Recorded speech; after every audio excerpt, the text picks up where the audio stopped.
welcome back to Nightingale's Motorcycle Restorers and Metal Finishers. Right, we're going back to a video I started on a few months ago, but I've had a lot of people asking for restoration and what kind of customer and how does it start, or the guys who do it at home, what they look for, what we do in a professional workshop. So again, instead of going for the biggest thing like a CBX 1000 or whatever, big two-stroke, Suzuki's, anything, I'm going back to basics on a little XC75. Now, this is a imported machine. We've probably not seen too many of them. We run around on this one as well here. It's a great little machine. So what you've got to think to yourself, it always seems strange when we get imported machines that they're exceptionally good on certain things, hence inside the petrol tank seems to be cleaner. We come with a lot of original stickers, which are so important because even though it's Chinese stickers or any stickers, we'd be replicating it at some point. So there's some things I'm going to say what I do in the workshop, what to look for when we come back to stickers, and say get on your, instead of a phone, get a separate camera, because it's so easy. We take so many pictures and when we're looking back, and it's so good to strip something down, especially at home, and it comes down easier, but several months on when you're trying to put it back together, it can become an issue. So even down to stickers, you know, I take every picture of every sticker, close up, I measure from a distance, from an end, where it was sat, because you know, you can peel them off when you're restoring the part, or powder coating or ceramic coating the frame. I measure everything on every sticker, even the little ones. If you look close up here, the little helmet lock, it can either be in English or in Japanese or whatever. They're just little things, identification. So what I think we'll do is we'll start from a beginning point of a bike that I believe is you wouldn't restore, but people do restore at home or ask me to restore. So we'll start from the basic points and go right the way through. So some of the people who watch the videos, you might see repeat myself a lot, because I'm assuming that there's some new people coming to the channel and not everyone's gone back. So yeah, I will go over a lot of things, but this one I've decided to slow it down a bit and kind of tell you what I'd do if this come in. Now obviously this is an imported machine. It's got low mileage on it, which you have to take with a pinch of salt on any machine. But what I do first, now this is a machine obviously you can get your hands on. When you've got a machine stud or it's in another part of the country or been at the back of a workshop and you get loads of pictures, you get pictures of everything, but it doesn't mean anything. When we get the machine in, when someone says it means something to me, it's been family, personal, passed down, or a bike that you want to own or have always wanted to own when you were younger, and now you can probably get there and buy it and look at restoring it. So you've got to look across the range. So what I'm saying with this one first is, it starts, it runs fantastic, it's done pretty low mileage, and when we take a visual inspection round it, to most people you'd say you wouldn't go for restoration, which I agree on many times. When something comes in from away, you know, it's usually described as ready to go, no problems that they know of, got bored with it, no time, part restorations where they've started and realised that, you know, the expense of it, because no restoration is cheap, even if you do it at home, and never mind bringing it into a workshop to be looked at and gone through. So again, we've got different stages of restoration. We've got the person who gets a bike like this and it might not be running, so we get it up and running and it may be passable. If it's out the time with the MOTs and tax, you don't need a valid MOT on it, but we usually prep them and take them for an MOT and then we know it's safe. So a visual inspection first when you can touch everything. So I'm going to start with what I do when something comes in and just look at things I'm looking for after, when we strip it down for repair, service, repairing, anything we can do to it, and then coat it or get it back to a factory finish. So I start by clicking as many pictures off as I can of every single thing round the bike, from fins, colours, casings, close-ups of the casings, looms. When we get in a bit further, has it got horrible bullet connectors? Has the harness never been molested? And has it got flexibility in the harness? Because what you got to remember is when people bring a bike in for restoration, you do it yourself at home, the loom's probably been sat in situ for 40 years and it's brittle. So you take it off, it was okay probably because you've had a chance to test it, but there's certain things to look at a loom. You know, when it gets up to room temperature, starts getting a bit soft, you put an hairdryer on it, you can start seeing it. That's why when we take a bike to bits, if it's on a loom like this, we'll just, if we've got a battery on it and we're running on an ignition, we'll just play with a few things on the loom just to see if there's anything intermittent, because it might be behind the shrouds or anything. So one of the next things I do all the time, if it's a road bike, is whatever it comes, if it's got an ignition onto it, is I try and match that, the key for the helmet lock, which clicks in, the ignition and the steering lock matches. We can always get new keys, that's not a problem, but it's nice to have everything. You know, this is if it's also on the bottom of the triple clamps, or it's into actually the headstock, because you can get some nasty little issues on the headstocks when you have to replace stuff.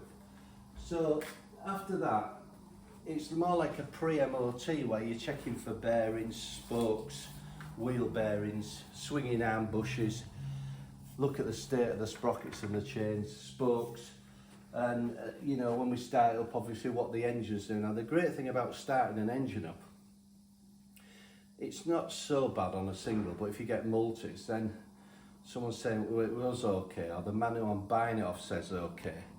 Well, once it gets warmed up, like some of these Hondas, which I do from scratch, full engines and everything, you can have them and they can run for 20 minutes and they have horrible little teething problems. So it might be problems someone's mismatched with it, or it's genuine wear, or it's just never been down in its life to the crankshaft, conrod, seals, bearings, common sense stuff, which if you're restoring is what we'll do, which I'll talk about soon, because you don't just spray that engine, it comes apart and everything of it is masked, solder to the inside of the journals, vapouring or ceramic coating, or these silvers, everything's taken back.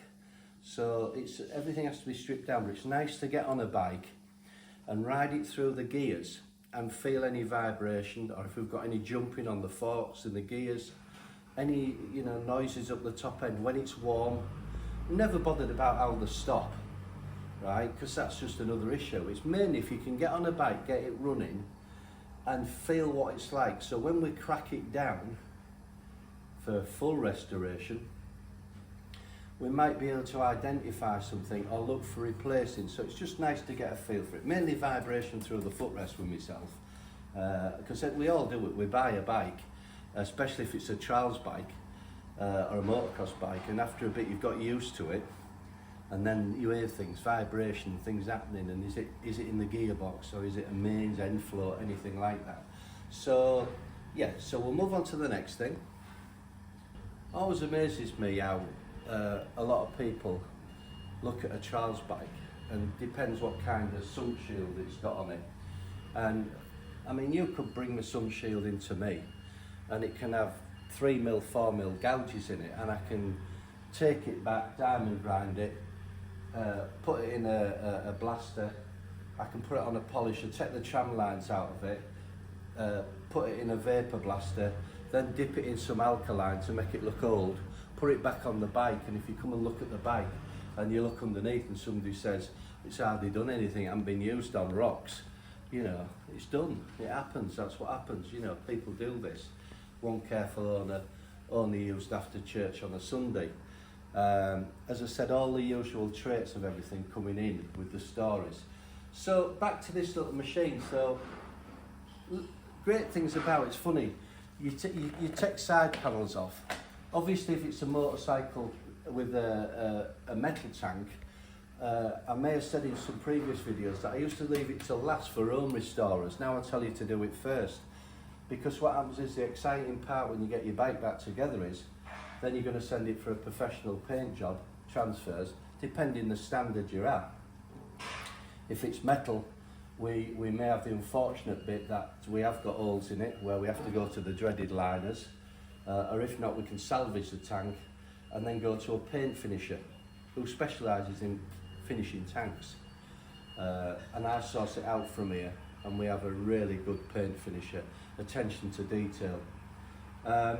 So if you get to the point where your bike's nearly together, that last bit of stages, he could be 6 to 12 weeks before he can get you in his workshop if he's a busy man, which most of these guys at this level are. So if we move on to fiberglass tanks or fiberglass covers, it's the same thing. You'll have a fiberglass membrane over a tank like this. On the A model we do, this is a complete seal tank. This one's a fiberglass over an aluminium. Some of them are fiberglass over a plastic tank. So really all we're doing with the plastic tank internal is cleaning it out, because the next stop's the carburation. But the top of it, if it was a fiberglass tank, a cover like one up there, up on the top shelf, it was all repaired. It had had 35 years in a crate. It had separated from the resin as a membrane, and I had to put a full body in it and then do an inside with a twin pack resin liner before it's taken back, then gel coated the full outside, hung it up. So the things you look at. So when I come back to this machine, so tank we'd look at, and also a big thing is checking the originality. Just because it comes in this colour, it doesn't mean to say. So a lot of research and talking to the customer, or the customer knows more about the colours and everything than you do, or I do, is just check where we're at. So a lot of research, but it depends what level we're at with the customer. Remember, there's 2 or 3 stages. The bike which we get going, rideable classic. The next one where the customer's, it's running and he brings bits in, we paint it, Cerakote it, powder coat it, have bits done, and he clips bits back on, fantastic. You know, the next man, if it's going to come down to this, we're looking at a nut and bolt restoration. Then if it's, obviously this started off as a TLR 200 road bike, trail bike, so this isn't, you know, back to cosmetically pleasing restoration, because it would never look like that. But if the man brought an original TLR 200 in, we'd probably spend more time sourcing parts, because where people say you can't get this anymore, well, I live with that. That's the job of restoration. You spend more time on the night or in the office next door searching for parts. It might just be one bolt in Poland, Germany, anything, we'll have it. Because if we're looking for a bike, so when I hear people say, I've got an Hesketh and I can't get this from it, you can. It's just how much time you've got to put in it and the kind of customer who wants the bike restored. So we'll go on to a few cosmetic bits now. So when I pull the side panels off this little bike, it's great to see that. It's had a little repair at the time, a light repair, but these nice studs are good. There's, you know, that's fantastic, original. The other thing is what was inside it is a little manual. And if you look closely, look, it's the Japanese safety points of the book. And then the little original manual. It's fantastic. Little things, because when you put it back together, you know, that means a lot of the final finish. So we've got a little lead acid battery, which are nothing now, 10, 15 quid to replace. Original toolbox tucked in there as well. All the rubber sleeves and all the rubber bands, if you look close to it, right? Everything into it, all original, the boots, the cables, and when you look through the headstock, all the cables and everything. So, attention to detail, you can see on this straight away we've got a faded mudguard, or it's been replaced with another colour. What you've got to look at as well, because that's a painted metal, and this one's a dark green, and that's the same colour. Don't be fooled. Research, you know, was that a darker green? Was it this green? Was that an aftermarket, or is it just faded in the sun, because that's plastic? Again, grommets, frames, any substrate damage to the front pipes, headstock twisted, play on the headstock bearings, just like a pre-MOT. And then once you're happy with that, nuts and bolts, has it been molested? You know, well, it's got some Allen screws in it, which have been changed. Originally I've had Phillips in this. The spokes are semi-shiny. The colours looks like they've never been touched since they were new out the factory. The play on the sprocket's a big thing, because some are fixed onto the hub, some like the TLRs here. When you buy one, if you're buying one at home and you get hold of the sprocket, you really do need to inspect the hub when you go to buy them, because if they're cracked, probably someone's tried to take the bushes out, or they've just cracked and they're a swine and they're hard to get hold of, hard to get out.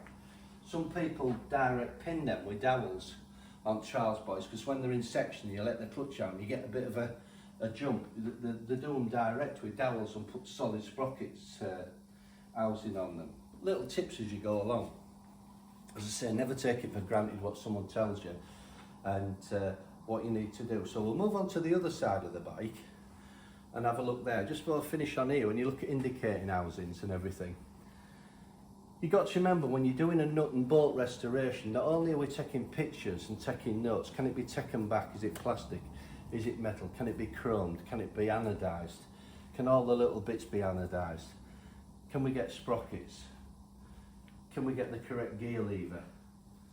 You know, are the nuts and bolts right to start with? Loads of pictures up of the bike, loads of drop down specs of when it was new, and you start to liaise with the customer to see what he actually wants. And usually, if you're going to do something like this, it's literally everything can be taken back down. And when we say about that thing again, people have a passed down bike. It's sad to say, I looked at a 750 Sandcast 72 Honda, which is a nice bike, but it's poorly. It's rattling throughout on the 4 cylinders, top end, it's smoking. I think it's even got a selector fork problem. The rims are shot, the mudguards are shot, the tank's very poorly. I'm not on about just rust, it's very poorly inside. The clocks are totally faded. The seat's gone, the underpan's gone, the loom's gone. So, though someone's pride and joy in it was something passed down in the family, you're probably going to throw 40–50% of it in the dustbin. And that sounds really nasty, but unfortunately that's the way it goes. You can't sometimes, no matter what you've got, bring it back to life again, you know. So, we'll move on to the other side and have a look. It always amazes me again about these bikes when they come in, because you look at certain things what still look shiny, you know, on the anodizing or anything, and some of the ends of the spokes, crazy. And you look at the carburettor and little things close up like here, you can see the original elasticated spring clip around the carb hose rubber to the airbox. You know, even shinies on the coil side. Usual things on any of these special machines is, and restoration, especially on some of the original Hondas. I'm on about singles here.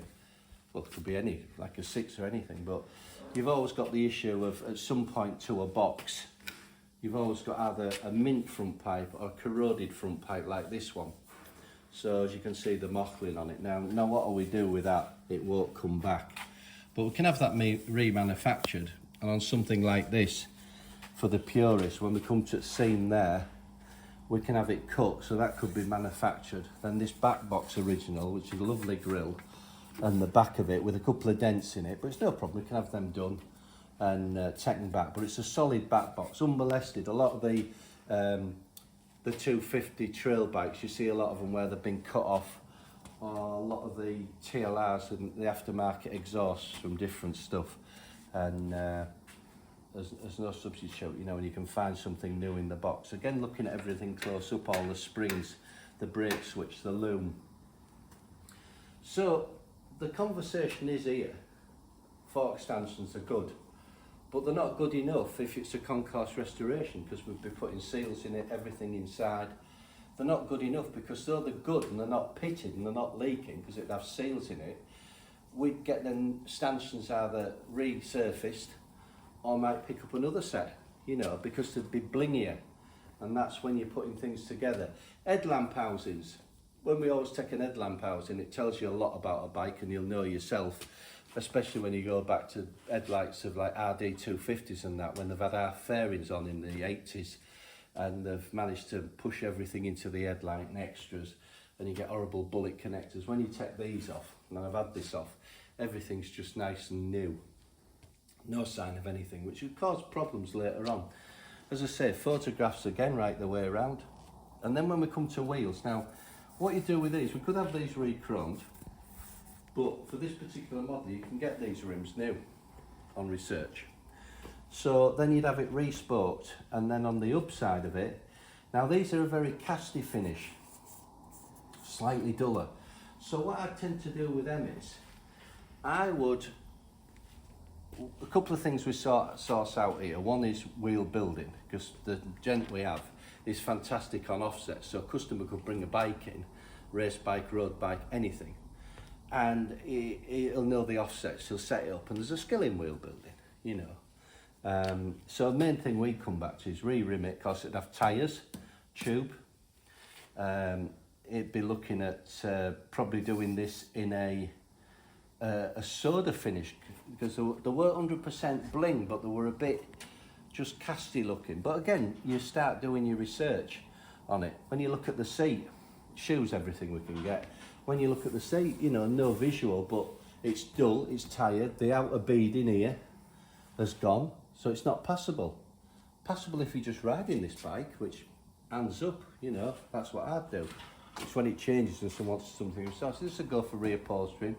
Not only just reupholstering, a big thing, checking the underpan, and also checking the actual finish of this covering to get the mottling right, because there's nothing worse, and I say this so many times. I'll take a typical example.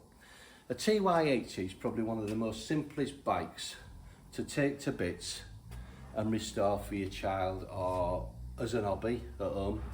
And it's a big mistake. LCs I see a lot of, RDs, and I find what happens is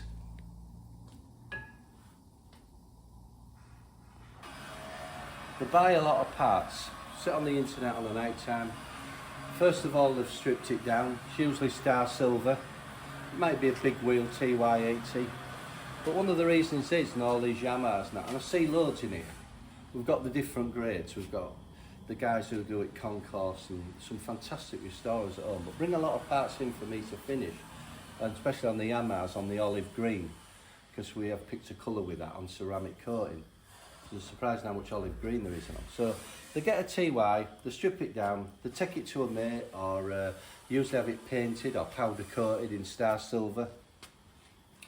The words they say is, we're not after concourse, right? We just want a nice new bike, clean looking bike, which is great. But what you've got to watch is, say you paid 700 or 800 quid for that little TY, and you can clean it up and polish it up, and your child or anyone's going to ride it at that age who wants to ride it. Some of the younger kids now, it ain't cool enough, is it? But you might just do it as an hobby. But your words are saying, I don't want it concourse, right? But what you do is, you sit there then, and you go on one of these sites, and you start flicking through. It can be an RD, an LC, anything, and you just go like this. You can get everything. Probably the only thing you might find is the spokes become a bit, on them models a bit, but you can source them. So rims, tyres, tubes, handlebars, tank decals, piston rings, you can buy at Conrod. And really, internally, gearboxes, they never suffer from out. Full carburetors, carb kits. And you can get a box for about 1,500 quid turns up. And instantly, once you get your frame back on a bench like this, and you put some new steering head bearings in it, you've got the new fork stanchions come in a box. Your bottom halves, you can buy everything just about, pattern parts. You start building it together, and within a few weeks you've got your sen. If you've got a bit of knowledge, it's usually a top end rattle, small end rattle on them things, a rebar. You've taken it to someone like me for painting, some Cerakoting, or you've sprayed them with sen with aerosol and black the exhaust up. You get, very quickly you get a bike back together, but you'll find you've spent twice as much on it just in parts yourself. So what happens then is, you've gained quite a bit of knowledge, because it might be your first restoration you wanted to do. And there's nothing wrong with this. What I'm saying is, where it can hurt you is, and how I feel it for you, is because you had a bike at 500 or 600 quid, and it was reliable. You could have just probably had a ting on the top end, a small end or a piston, some rings in it, a new head gasket, base gasket, and rode that little bike, probably a clutch cable or a throttle cable. You bought all these bits, you put it together, and it looks good. Someone comes around and says, bloody hell, it looks amazing, which is amazing, it's your project. But then you get the person who's into restoring that particular bike, and they'll walk all over it.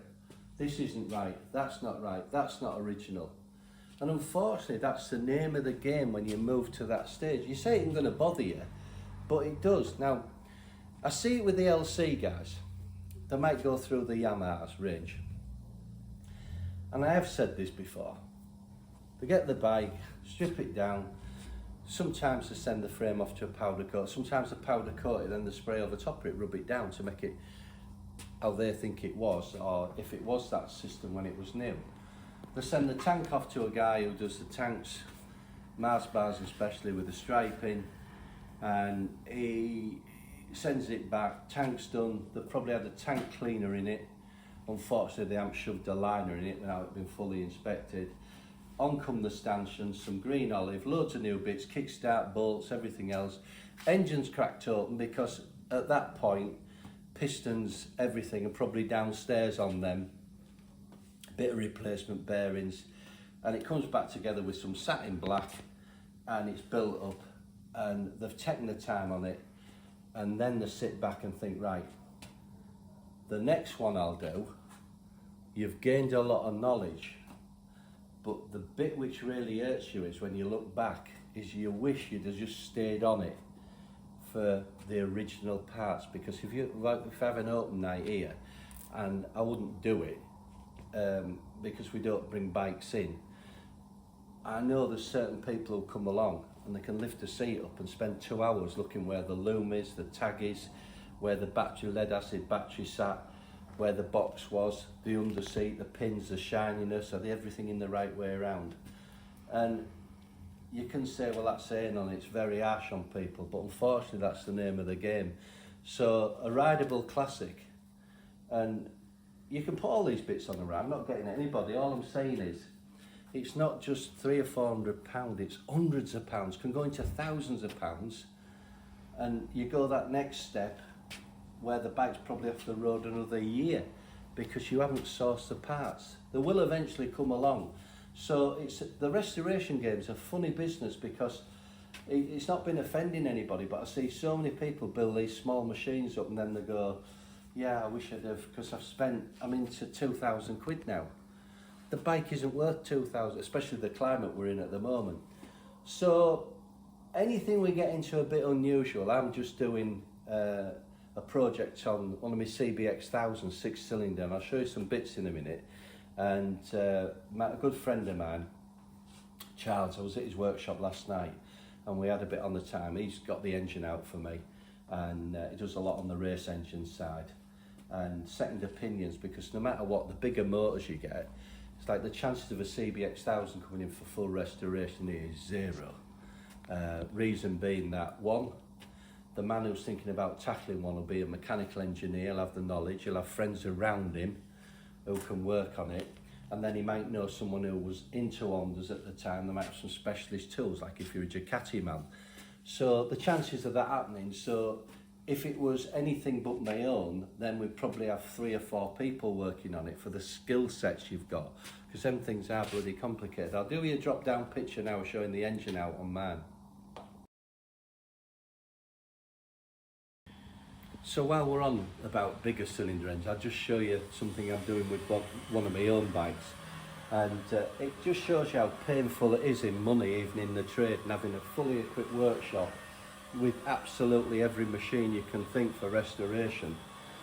That these are my 6's carbs, and I've just putting them back together, and you look at the bottom of these were done about 5 years ago, so Rios, these are all done in vapor blasting the bottom.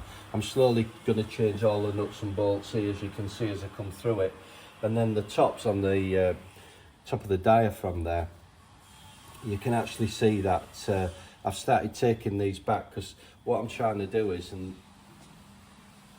someone might say different on this, I had my first one when I was 19, and I always remember as a lot of this stuff we talk about, when you bling all the casings up and a little camshaft end caps. They weren't highly polished, what they were when you heard me speak about something like, we call it a sizzle polishing. So what I do is I take it to a polish of about 8, polishing it, kill it in some alkaline, so I've degreased it, and I put this dullness back in. So there's one what was on it. So that's refreshed now, and then I'll clear coat them in a ceramic lacquer. So these are my own, and then replace all the screws and everything. I am replacing the couple of valves on here, but these carbs were running fine, and when I've taken them down, they're spotlessly clean inside. So I ain't going to play anything, because you don't want to put more faults on than could be. Obviously while it's down, I'm putting new throttle cables on, because things you don't see under the tank, you get this dullness like this, and this is a mint of this bike.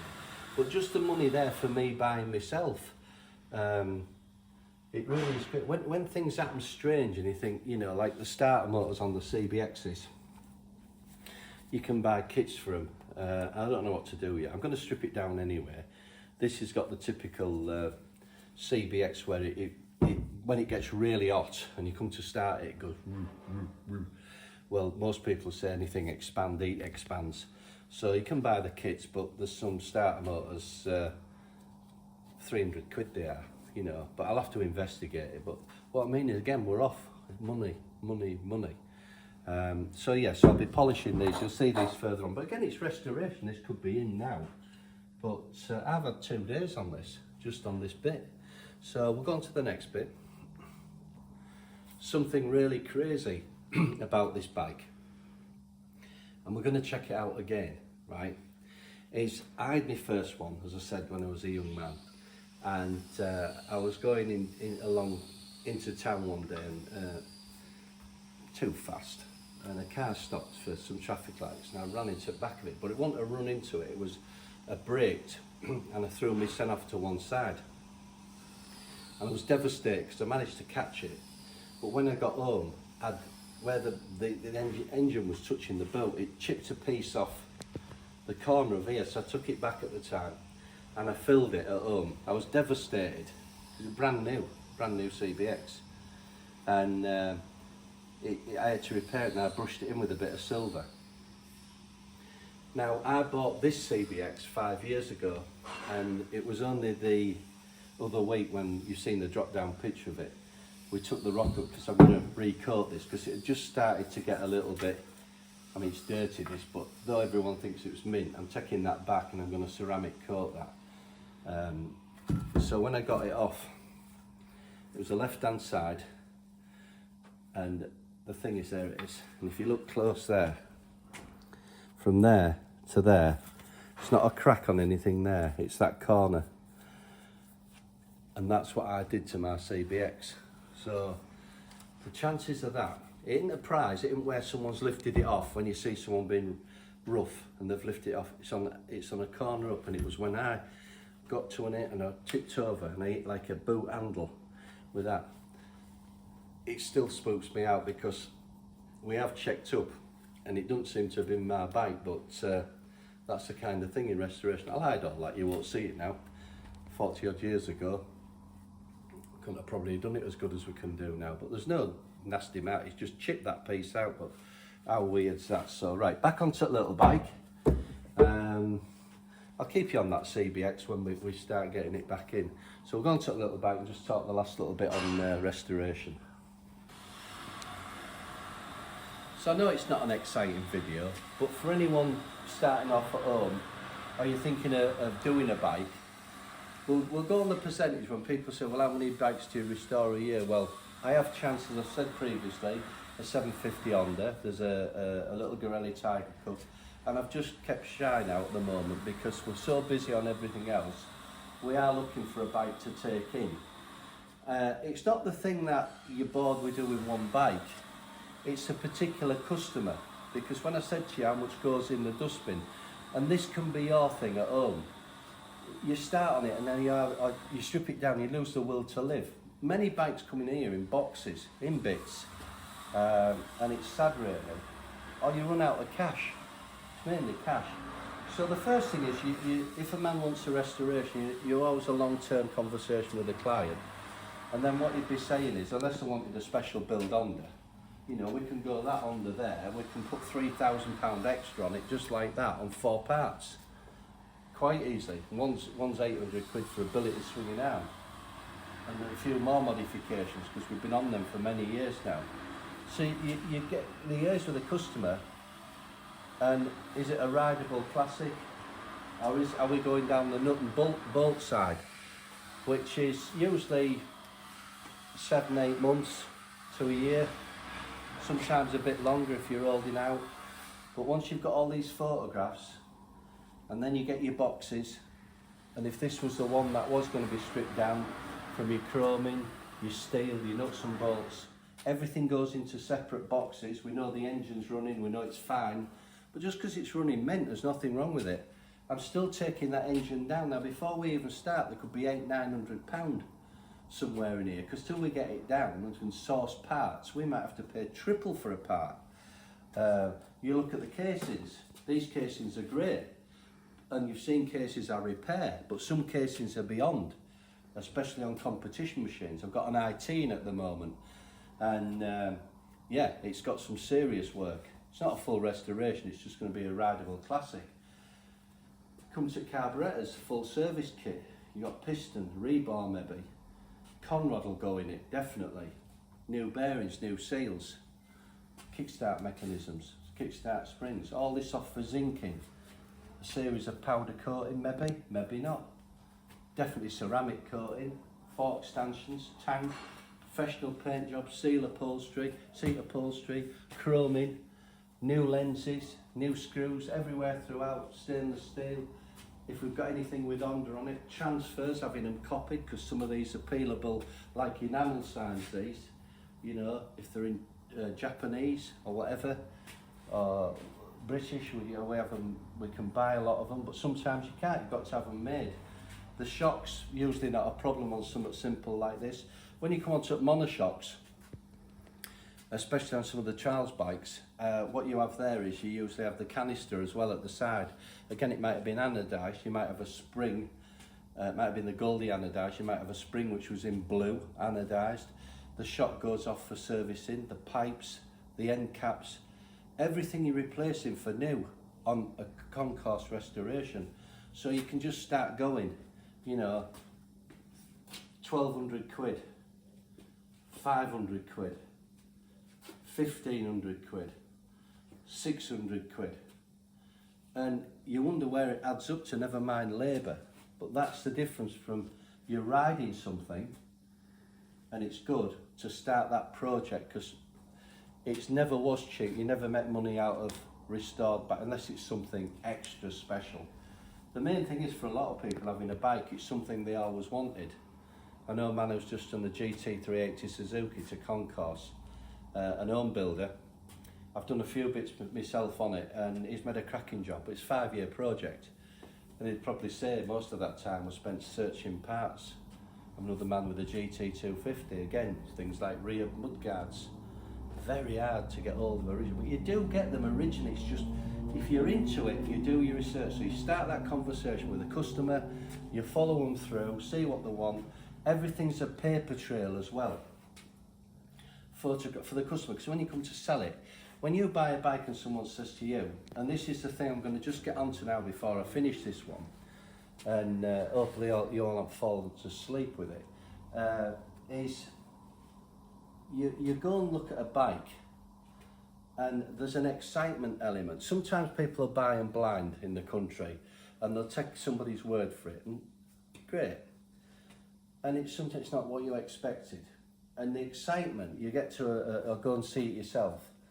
And you're usually looking at postcode locations, because if it's 2 hours away, you think, oh, okay. If it's 5 hours, 7 hours away, forget it. So you tap in postcodes to look where the machine is. The wisest move was probably going the 7 hours away, because that might be the lucky one. So you get it home, the excitement of buying it, you've rode it round a road in someone's drive, and he's told you all the rest. But unless he's got a paper trail of the invoices, you know, he had a new clutch in it, and he gives you a receipt for a 70 quid clutch, you know, and a casing gasket, or it's had a piston, you know, it's a bit more than that. You know, you really do need a paper trail, especially if your bike's going to be sold on. So everything in here, and what you do at home, once you've photographed everything, and looked round it, and then you start to do your photographs as you put it back together. You get parts from someone like me, and you get them back and you start to put it together, and you have plenty of clean room in your garage, and it doesn't end up being an ornament with a blanket over it. That's fantastic, that's the way to go. The last thing I'd just say to you is, you might like something. It's like at one point I had an RE5 Suzuki. I think I traded it in. It was in between stuff. It was either a Laverda or another big, I think it might have been a GT 750. And the thing is, you know, the clocks came up and it was on the Wankel engine, rotary engine. And you could say to myself now, I'd love to build one. Well, when I had one, it wasn't particularly that, you know, there weren't loads of them. And it was unusual, but I didn't really get on with it. But to the man who buys one now, the internals of them engines are getting very on the points and everything on the rotary side of it. What would happen if something like that came in here? I'd probably go back to some guys of 60, 70 and go, look, who were in that era, contacts I know, because I have about 80 restorers, and say, put the word out, who's got this for this machine. So you're bringing in third parties, and where I get back to with this is, if you're safe on most of your Jap early stuff, even your little mopeds, your SS50s and AP50s and fizzes, the parts are getting. It's not just a case of going on the internet and you can buy anything, but I'm on about doing them right, or else just keep your money and ride it. I think what I'm getting at there is, if you like a bike, and remember, if someone else don't like it, doesn't matter. You like it, buy what you want. You know, I hate it when people say it was crap when it was new. It probably was, but we can fix half of the faults now. You enjoy it, you like it, and you want, even if you want to change a few colours, do it how you like. But what I would say is, just do your own work. Like if you put in, let's just put RD250 in, and you put original parts. See what comes up with the Yamaha bag. You might have nuts, bolts, chains, sprockets you can get, pads, new sets of discs around, you know. So you start seeing a list of genuine stuff, and then start tapping the calculator. If you've got, you send something, you know, like a TZ750 race bike or an Hesketh, you know, from the 80s kind of thing, and you know, you wanted an outer casing, engine casing for it, you know, you'd have to know the race boys, or you'd have to know classic restorers who might put their hands on it. Again, that comes with expense and money. So this video is really just, you know, if you've got a bike and you're thinking of buying it, you're always welcome to fire some pictures over to me, a close-up, but just do the basics, you know, like swinging arm bushes, wheels, playing the spokes. Look at it as if you were taking it for an MOT. You know, steering head bearings, any bends, because remember all the RD250s, the mopeds and everything, they've hit more lampposts and brick walls and cars in their life, and they've probably been restored 4 or 5 times. They've probably had 5 crankshafts in them on RDs. You know, they've probably been production raced, ported out in many different colours, might have had fairings on, you know, racks, top box, panniers. You know, I've got a BMW not so long ago, and it had been dropped, and the pannier frame itself had bent the frame. You know, they've straightened the frame back up and put the frames back on the boxes, but if it was for restoration, that, and you got into it, it has got a big kind of dip in here. Is it back on the road? Yeah, things happen. So just general views of, you know, back to myself in here, soda blasting, vapor blasting, walnut blasting, ultra dry media, cannons polishing, Cerakote, powder coating, TLR builders, classic 80s usually. I do like my Hondas. I didn't like Honda when I was, well, I got a CBX when I was 19, but you know, I always think it was a 4-stroke thing, after being on big, you know, RDs and RD400s. I just think it's always sounded complicated, a 4-stroke, and the 2-strokes were easier to repair properly, and you just thrashed them. So again, anything at all you're looking at, this one here, you know, I could ride that as long as I want. It's mint. It's actually got a 90 kit on this, and it's mint. You just ride that and enjoy it. But the man who brings that in and says, right, it meant something to me, well, just remember what I said earlier, 75% of that bike will go in the bin. And to give you some idea, if this bike's worth now a couple of £1,000, if I took that down and did all that, you would probably, for in a workshop or anyone else, you'd probably have a 6-month time span on this to bring it back as like just about how it come out. And I don't think you'd get any money out of £6,000, because I've already told you what I'm replacing. Today I can ride it on these tyres and tubes. Tomorrow I've stripped it down, looking at rims, spokes, tyres, tubes, exhaust, engine down, tank, all the rest I've gone on about, and the money just runs away from you. A good one at home is if you've got something and you take it off and you're away from me and you don't have anyone on your doorstep, you can post stuff out to me. We'll do a test sample for you and take a photograph of it back, or else I'll know what it is and send it back and bolt it back on your bike and go for another ride. The men who come in and have them serviced up to ride, that's another thing.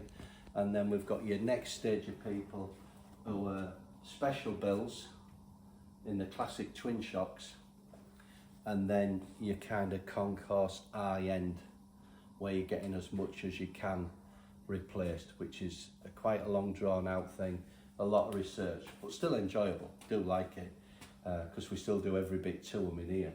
So till the next one, based in Scarborough, North Yorkshire, 01723 370 399. If you've got any questions, I always like your comments.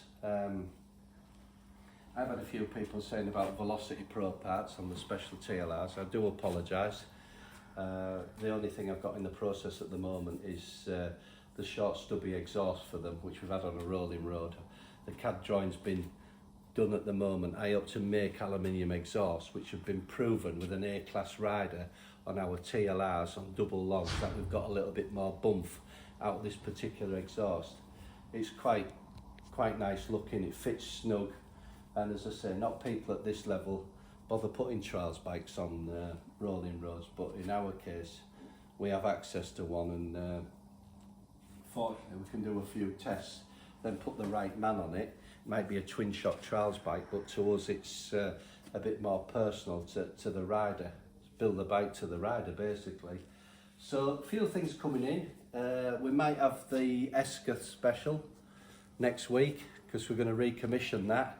That's the 2-stroke V twin with expansion boxes on it, so we might have that fired up, and we'll give you more pictures as we come through on the CBX.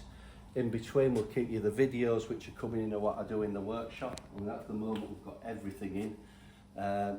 No point me keep on doing them, you're bored with them. They're the same things I'm going over and repeating myself. But I did this one just to say what I do, how you can tackle it. Most of you do already do it. And if you need a bit of help with a few bits, you know, then give me a shout. So till the next one, thanks very much, I do appreciate it.